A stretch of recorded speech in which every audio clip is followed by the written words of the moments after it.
After 5 years of full-time travel, we've seen a lot, especially when it comes to the mistakes travelers make. So today, we're going to share with you the mistakes we see our fellow Americans make when they travel. And guess what?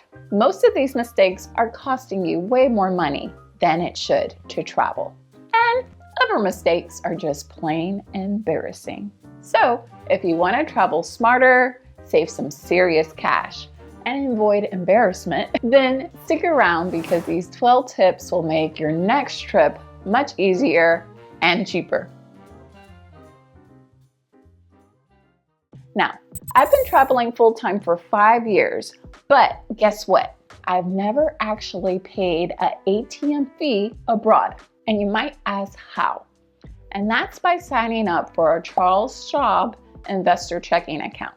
This account is hands down one of the best things we've ever done for our travel finances because it automatically refunds every single ATM fee you get internationally. For example, in November, I had to use the ATM quite a bit, almost twice a week, because the withdrawal limits were very low in the Philippines. Normally, that would mean a ton of annoying fees, but at the end of the month, Charles Schwab refunded me $51.31 in ATM fees. Now that might sound like not that much money per month, but after 5 years of full-time travel, these refunds have saved me hundreds, if not thousands of dollars in unnecessary fees. And the best part is that this checking account is completely free. So no fees, no minimums, no nothing. So if you're an American, there is literally no reason why you should ever pay another ATM fee again. So run, don't walk, and set up this Charles Schwab account ASAP.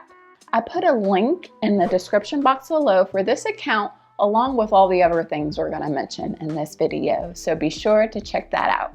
Another big money mistake, exchanging cash instead of using an ATM. Avoid exchanging money at the airport or bringing hundreds of dollars in cash to swap at a currency exchange. Exchange booths always give you terrible rates, meaning that same 100 euros will cost you way more than if you had just withdrawn it from the ATM. As long as you're using the Charles Schwab debit card, you're getting the best exchange rate possible and getting all your fees refunded. So always use the ATMs as they save you time and money when you're at the airport. I will say the only time that using an airport currency exchange booth is useful is if you have extra local currency.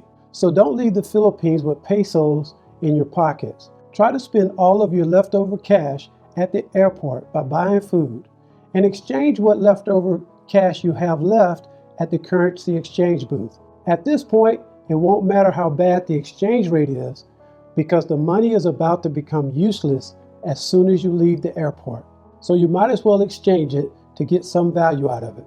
Another mistake is paying for items in USD instead of the local currency.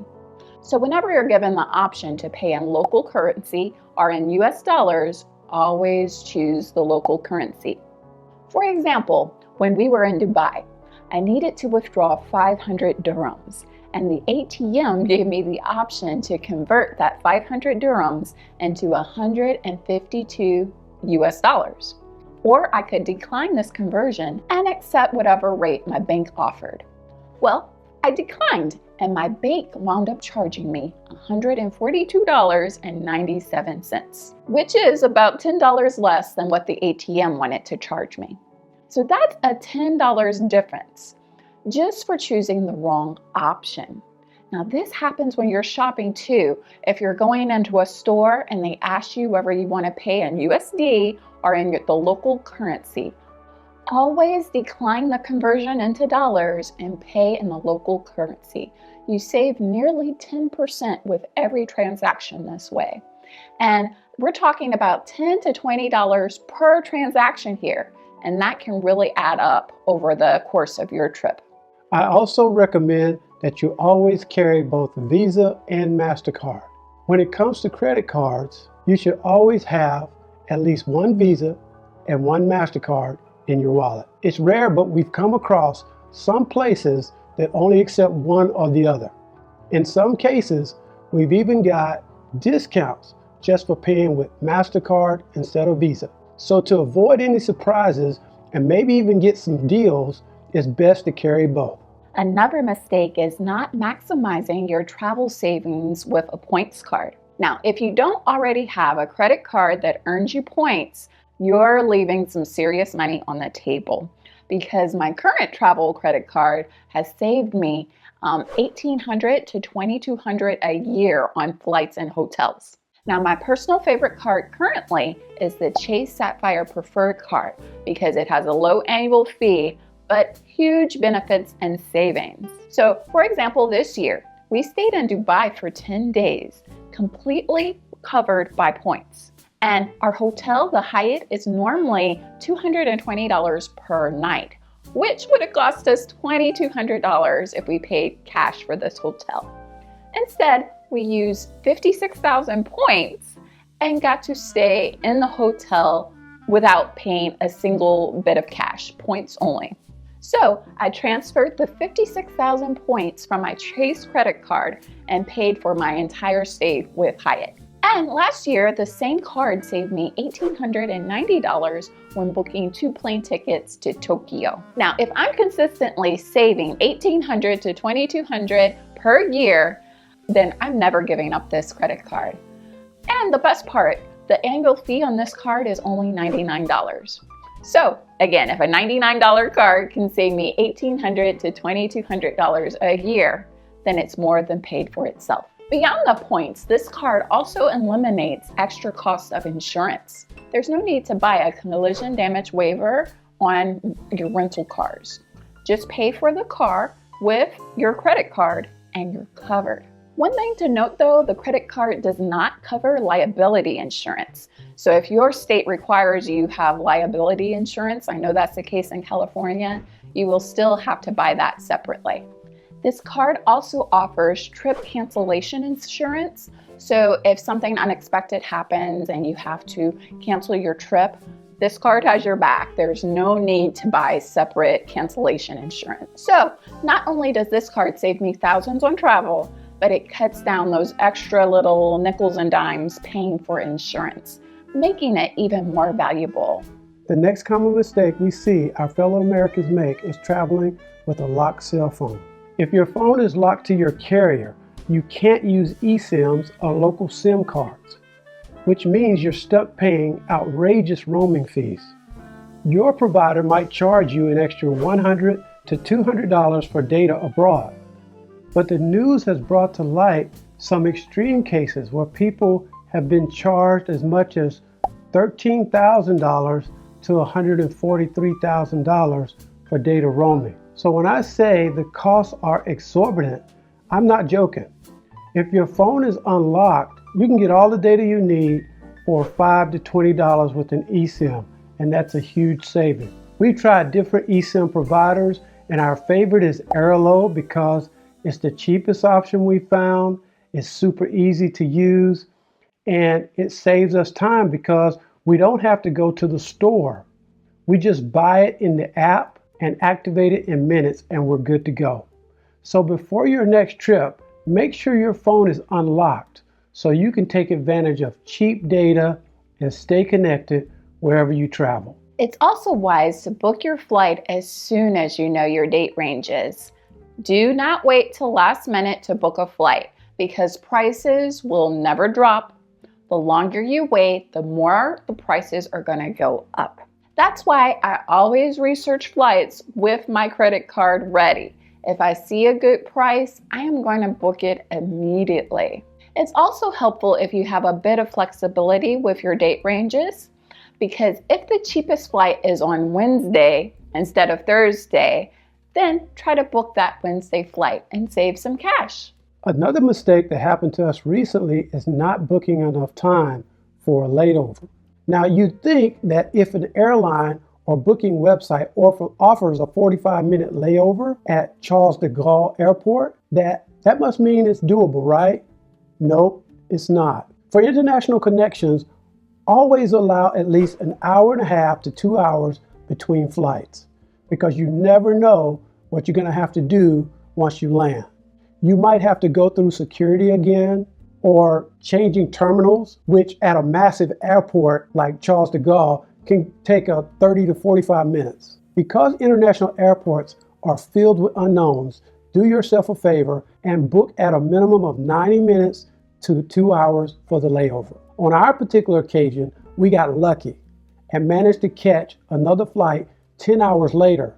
But some people had to wait 24 to 48 hours for their next available flight, and such a delay can ruin your entire trip. Now, one of the easiest ways to stand out in a bad way as a tourist is by talking too loudly in public spaces. And Americans are often guilty of talking way too loudly as a way, I guess, to show confidence, openness, friendliness. And while we're used to talking loudly at home, nobody wants to hear your conversation when you go abroad. So please keep your voice down when you travel. No one wants to hear your entire life story from 3 rows away on a train. And I shouldn't be able to hear your whole conversation at a restaurant either. I remember one time we sat through an entire dinner show at the Moulin Rouge in Paris, where a group of Americans, they talked nonstop throughout the show. And let me tell you, their conversation wasn't even interesting. The show was way better than what they were talking about, but they wouldn't shut up. So please don't be that person. Another big mistake is tipping the wrong way. Americans are used to tipping generously 15 to 20%, but no other country in the world tips this way. So as soon as you leave the borders of the US, please don't try to bring that tipping culture with you because it's not always appreciated. In fact, it can be downright confusing. In countries like Japan and South Korea, for example, they don't have a tipping culture at all. So if you leave money, the waiting staff will literally chase you down and return your tip to you. So please don't make the sweet little Japanese lady chase after you to give you your money back. They don't tip there, and it's confusing if you try to force your tipping culture on them. In other cultures like France, there's no need to tip a percentage of the bill. A small flat tip of 3 to 5 euros maximum is more than enough to show your appreciation. If you tip more than this, you can expect some weird looks. Believe me, we know because we've gotten those weird looks. Most other countries only tip 5 to 10%, but it's best to do a quick Google search to see what the tipping culture is like in the country you're going to, because knowing the local tipping etiquette saves you money and prevents the awkward situations we've mentioned. Another mistake that I see Americans make is forgetting Google Translate exists. They'll be like, how do you deal with the language barrier? And the answer is always Google Translate. With this app, there's no excuse for struggling with menus, signs, or even simple conversations. For menus and signs, you can take a photo and translate it within the app. And if you ever have any questions of the locals, get out Google Translate, translate your voice, and usually I just have the person read the translation and I get the exact thing I need every time. Plus, this app is completely free, and I just think many Americans forget it exists. So they struggle abroad in situations when they really don't have to. So do yourself a favor, download the Google Translate app, have it on your home screen while you travel, and here's the most important part. Actually use it. Don't forget it. There really doesn't have to be a language barrier any longer. And the last big mistake we see Americans make is comparing everything to home. And honestly, New Yorkers seem to be the worst offenders on this. Some get stuck in the mindset that New York is the greatest place on earth. And instead of appreciating the differences, they spend the whole trip complaining how everything back home is better, like it's some kind of competition. Yes, I remember eating tacos in LA once, and a New Yorker friend was like, a slice would be better. which got an instant eye roll from me. And it's not just about food. We even had a New Yorker loudly complain during a tour right in front of mixed company. They said, "I can't stand this third world country." We were shocked. We didn't know what to say. It was embarrassing that they felt comfortable dissing an entire country in front of the locals. If you're making the effort to travel, it's important to go with an open mind. We're not saying that comparison isn't helpful at times. It is. But it becomes a problem when you spend the whole trip talking down about the destination and constantly arguing that your home is better. Travel is about experiencing new places and cultures, not trying to prove where you're from is the best. It's unnecessary, it's disrespectful, and frankly, it's not even true. If you can stop comparing and start truly experiencing what each place has to offer, you'll have a much richer travel experience. And you'll avoid those embarrassing, eye-rolling moments along the way. At the end of the day, we don't believe travel is about being perfect. It's all about embracing the journey, making those mistakes, and learning along the way. That is how we grow. However, there's no reason for you to keep making the 12 mistakes we shared in this video. With a little bit of planning and the right mindset, these tips will help you avoid common pitfalls, save some money, and help keep you out of some awkward situations during your travels. So, happy exploring! And if you found these tips helpful, please don't forget to like, subscribe, and ring the bell, and share so that others can avoid these mistakes as well. If you have any travel mistakes you'd like to see Americans avoid, please be sure to share them in the comments below so that we're all able to learn from one another. Until next time, check out our favorite travel apps on the right there. As always, thanks so much for watching. Thanks for sharing with all your travel pals, and happy travel planning. Until next time. Bye.